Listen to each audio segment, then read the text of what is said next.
This is one of the biggest issues we have to get our arms around in the coming years, and we're just at the beginning of it, as most of us know. So our current approach towards data is this. It's a free-for-all. Companies get our data the way they get our data, and then they sell it and package it and repackage it and resell it. And we are sort of on the outside looking in. Like maybe we clicked a box at some point that we ignored. Otherwise, we're like, I just want to read your article, or I just want to see my friends, like click, click, click. And then our data is now getting spun out in various ways. It's still not as robust as the data in China because they have a more lax view about privacy, and the companies are much more aggressive, and the government is in on it. So you imagine that. That's like the data dials turned all the way up to 10 or 11. And for us, it's the companies just doing what they will with our data. Now, here's one of the saving graces, is that right now, some of our data is getting sold and resold. A lot of it is anonymous. And that data would actually become more valuable if it was individualized and personalized. Now, how the heck can you have that happen? The only way you have that happen is if the individual has actually an interest in sharing their data and agrees to do so and is willing. Now, the only way they'll be willing to do so is if they're getting something in return.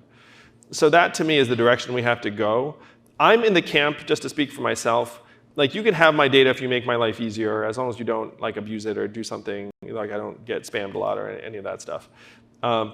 And so we all have different data preferences. What we need to do is we need to have the data be ours and then be able to express that preference and hope that if you are even willing to individualize and personalize it, the value of that data actually shoots up and you can get a little bit in return.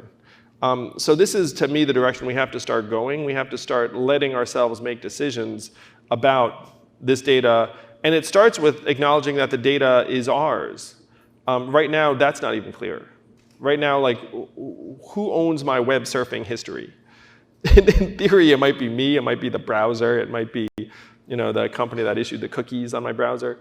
And so as a country, we have to start saying, first, who owns it? I would argue that we own it. And then if we own it, then how are other companies using it? How are companies benefiting from it? What might we get in return? Like, are we allowed to opt out?